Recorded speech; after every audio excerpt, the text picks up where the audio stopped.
ये सेशन में हम लोग 5 अप्रैल के GS3 के जो न्यूज आइटम है उनको देखेंगे। सबसे पहले बात करेंगे हम लोग भारतीय न्याय संहिता 2023 जो इंडियन पीनल कोड को रिप्लेस कर रही है, तो उसमें LGBTQ कम्युनिटी के ऊपर क्या क्या लिखा गया है, कौन कौन से कोर्ट ऑर्डर्स आए हैं, तो ये रिलेशन को हम लोग समझेंगे। इसके अलावा एक फैक्ट चेक यूनिट क्या होती है और इसके बारे में सुप्रीम कोर्ट का क्या कहना है, क्या डिसीजन नया आया है, तो ये सब हम लोग बात करेंगे आज के सेशन में।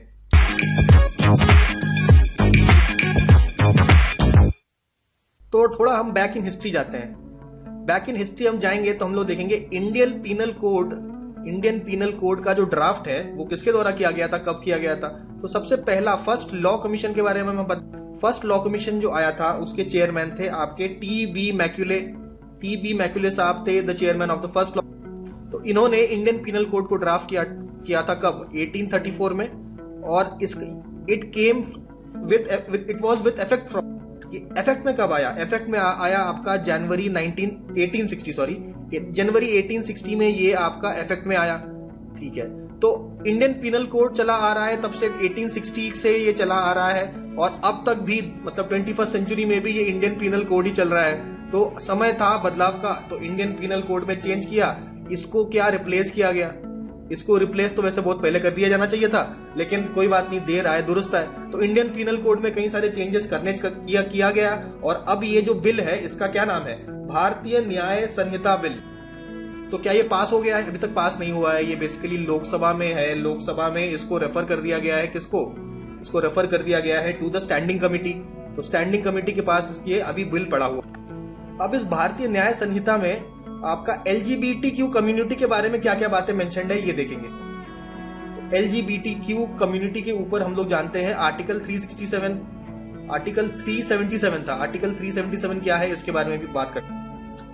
ये जो आर्टिकल 377 IPC का है, इसको अभी खत्म कर दिया गया है। जो भारतीय न्याय संहिता का जो बिल है जो अभी पेंडिंग है, इस बिल में आपका आर्टिकल 377 खत्म कर दिया गया है। तो ये अच्छी बात है, बुरी बात है, ये समझने से पहले हमको ये समझना पड़ेगा ये आर्टिकल 377 में कौन कौन सी बातें मेंशन थी। सबसे पहले ये आपका क्रिमिनलाइज करता था कंसेंसुअल अननेचुरल सेक्स। अब देखिए अननेचुरल सेक्स का क्या मतलब है। अननेचुरल सेक्स जो कि आपका मैन के द्वारा कमिट किया गया हो, वुमेन के द्वारा कमिट किया गया हो, या किसी आपके एनिमल के ऊपर कमिट किया गया हो, ये दोनों ही आपका, ये सारे जो आपके हैं ये ऑफेंसेस के अंडर आते हैं और इसको क्रिमिनलाइज किया गया है, क्रिमिनल ऑफेंस माना गया है। यानी कि नेचर के विरुद्ध सेक्स, नेचर बेसिकली चाहता है कि सेक्स हो आपका मैन और वुमेन के बीच में, इसको कहते हैं नेचुरल सेक्स। लेकिन अगर मैन और वुमेन के बीच में अगर सेक्सुअल रिलेशनशिप होता है या किसी एनिमल के साथ आपका सेक्सुअल इंटरकोर्स किया जाता है by a man and a woman, तो ये भी आपका अननेचुरल सेक्स के अंतर्गत आएगा और इसको क्रिमिनलाइज किया गया है। और इसमें आपको सजा कितना, 10 ईयर्स तक का सजा मिल सकता है, आपको लाइफ इम्प्रिजनमेंट भी मिल सकता है और साथ ही साथ आपके ऊपर फाइन भी किया जा सकता है, या ये सारे आपके, ये दोनों आपके, या तो इम्प्रिजनमेंट और फाइन दोनों भी हो सकता है। तो ये आपका था, इसको क्रिमिनलाइज कर दिया गया था। अभी ये आर्टिकल 377 को खत्म कर दिया गया है। क्यों खत्म कर दिया गया है, इसके ऊपर बात करते हैं।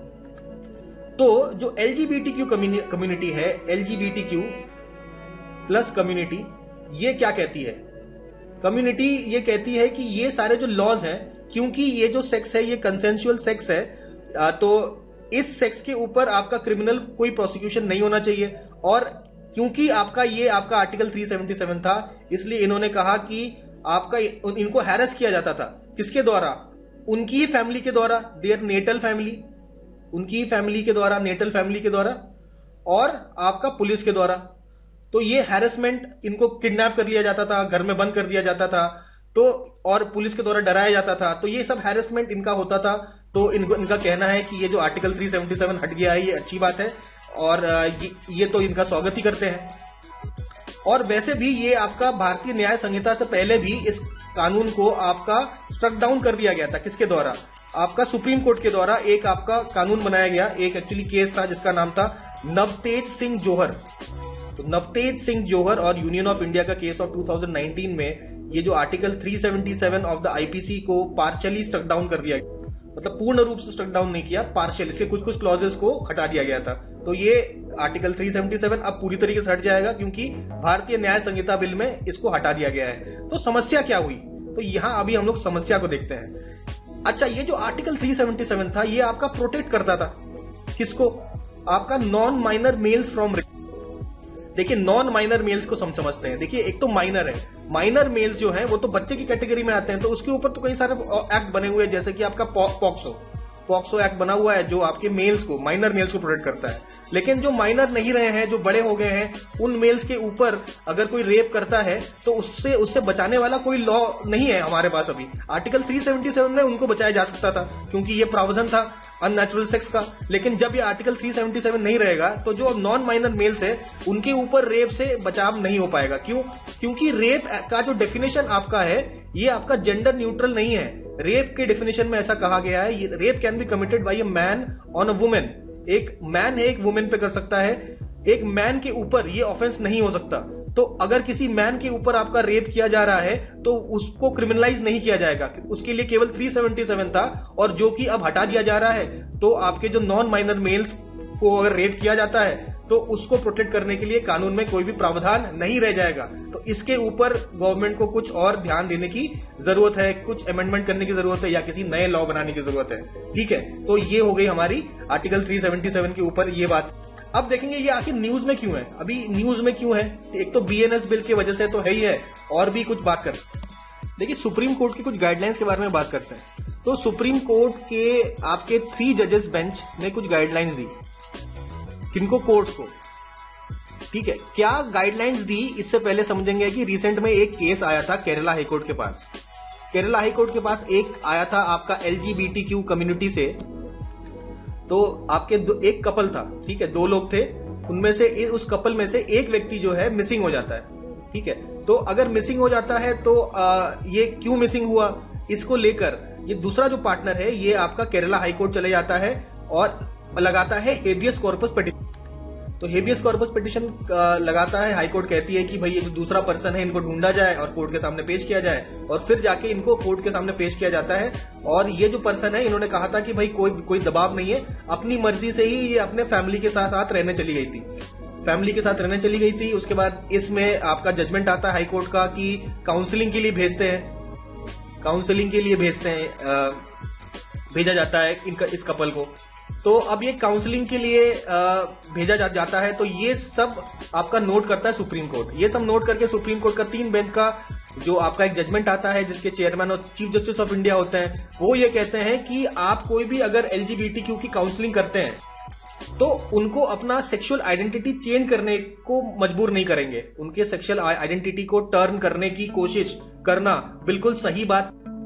ठीक है, इसके अलावा दूसरा गाइडलाइंस आप सुप्रीम कोर्ट ने अलग अलग कोर्ट्स को दिया।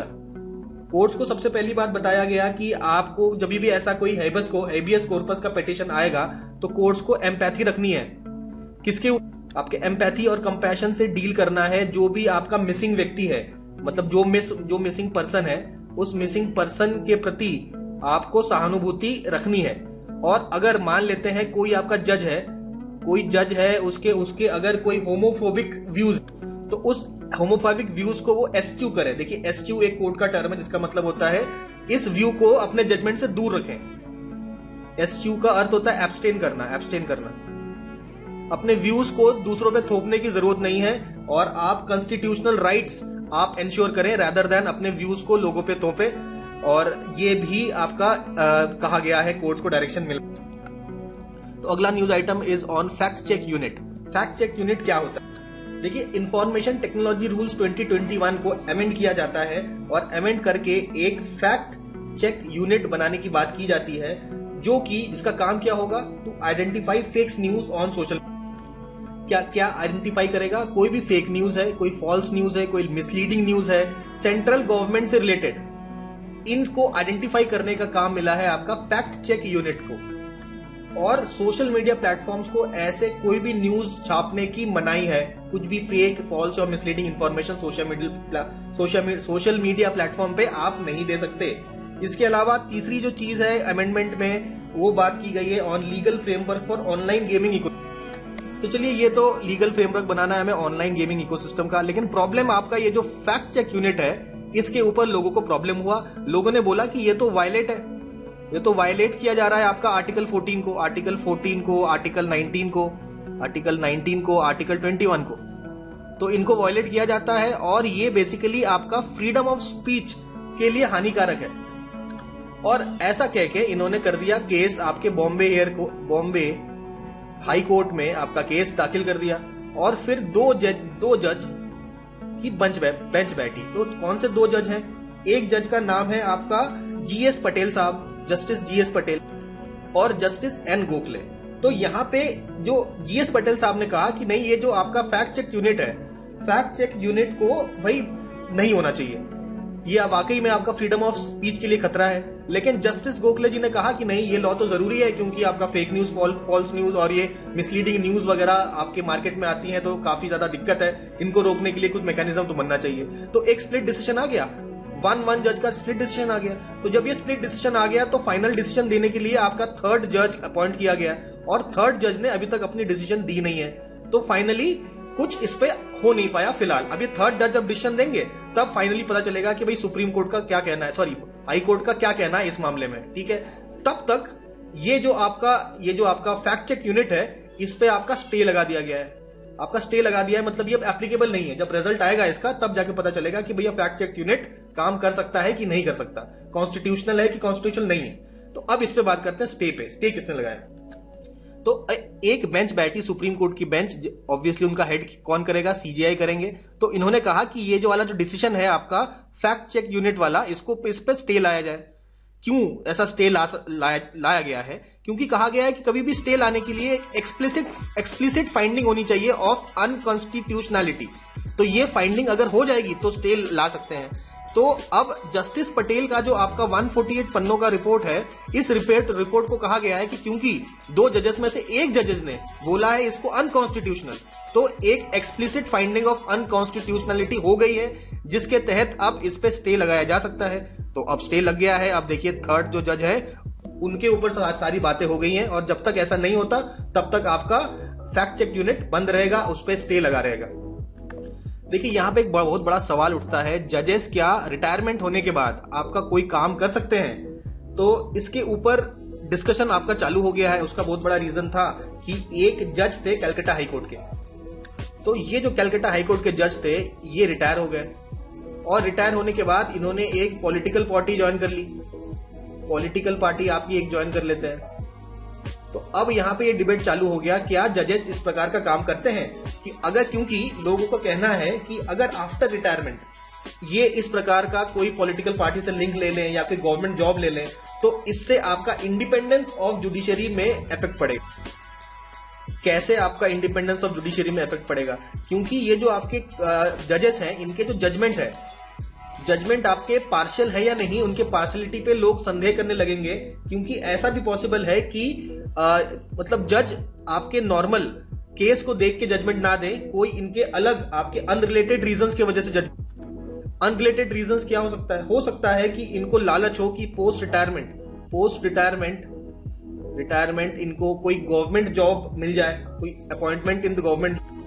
तो हो सकता है कि भाई उनको लालच रहे कि गवर्नमेंट जॉब में हमें अपॉइंटमेंट मिल जाएगा तो गवर्नमेंट के फेवर में डिसीजन देना चालू कर दें। तो इस प्रकार की अगर चीजें होती हैं तो आपके इंडिपेंडेंस ऑफ जुडिशरी में लोगों को शक उत्पन्न होगा, उनके जजमेंट पे भी आपके लोग डाउट करने लग जाएंगे। तो ऐसा सिचुएशन होना आपके जुडिशरी के लिए और इंडिपेंडेंस ऑफ जुडिशरी के लिए एकदम ठीक बात नहीं है। तो अब ये तो प्रॉब्लम हो गई, तो इसके सोल्यूशन पे कुछ बात करते हैं। देखिए सबसे पहले उन्होंने कहा कि रिटायरमेंट के बाद कोई भी जॉब करने से पहले कुछ कूलिंग ऑफ पीरियड होना चाहिए। मतलब कम से कम ऐसा कहा गया है कि 2 साल का तो कूलिंग ऑफ पीरियड होना चाहिए। मतलब आप रिटायरमेंट के 2 साल तक और कहीं आप जैसे जॉब नहीं ले सकते, कोई भी एम्प्लॉयमेंट नहीं ले सकते, तो इसको बोलते हैं कूलिंग ऑफ पीरियड। तो ऐसा भी किया जा सकता है। इसके अलावा कुछ लोग कहते हैं कि भाई रिटायरमेंट की एज बढ़ा दीजिए, लेकिन रिटायरमेंट की एज बढ़ाना एक सोल्यूशन इसलिए नहीं है क्योंकि लोग अगर रिटायर ही नहीं होंगे तो आपका जो यंग लोग यानी कि नई एंट्री फ्रेश टैलेंट तो एंटर कर, तो इससे आपके negate entry of fresh talent की एंट्री आपकी नेगेट हो जाएगी, बंद हो जाएगी, जो भी बिल्कुल नहीं है। इसके अलावा तीसरा आपका हो सकता है तो इन जजों का यूज किया जाए इन ट्रिब्यूनल सर्विसेज। और चौथा तरीका ये डिसाइड किया गया है कि भाई इनके जो पोस्ट रिटायरमेंट जो मॉनिटरी पर्क्स है बढ़ा दिए जाए। रिटायरमेंट के बाद इनको जो पैसा मिलता है, जो फायदे मिलते हैं, उनको इंक्रीज कर दिया जाए। लेकिन लोग कहते हैं भाई ये भी सोल्यूशन ठीक नहीं है, क्योंकि ऑब्वियसली आपके वैसे भी रिटायरमेंट के बाद इनको आपके मनी की तो दिक्कत नहीं होती, पैसे की तो कोई प्रॉब्लम नहीं होती है, लेकिन इनको पावर नहीं मिलता। तो ये पावर लेने के लिए, मतलब कोई पावरफुल पोजीशन में नहीं रहते, तो ये पावर लेने के लिए पावर क्राइटेरिया इंपॉर्टेंट होता है इनको। तो इनको रिटायरमेंट के बाद भी कोई पावरफुल पोस्ट चाहिए होती है, इसलिए ये रिटायरमेंट के बाद आपका इस प्रकार का जॉब कर सकते हैं। लेकिन आपका एक सोल्यूशन हमेशा रहता है कि भाई आप गवर्नमेंट जॉब ना करें, लेकिन हमेशा कोई भी जज रिटायर होने के बाद लीगल एडवाइजर का काम तो हमेशा करें। लीगल एडवाइजर के काम में इनको अच्छा खासा पैसा भी मिल सकता है, तो ये भी एक ऑप्शन हो सकता है। तो इसके ऊपर आप क्या कहते हैं कमेंट में जरूर लिख सकते हैं। तो ये पूरा डिस्कशन हमने कर दिया ऑन जजेस के पोस्ट रिटायरमेंट के ऊपर, और GS3 के यहाँ पे हम लोग न्यूज अभी समाप्त करते हैं।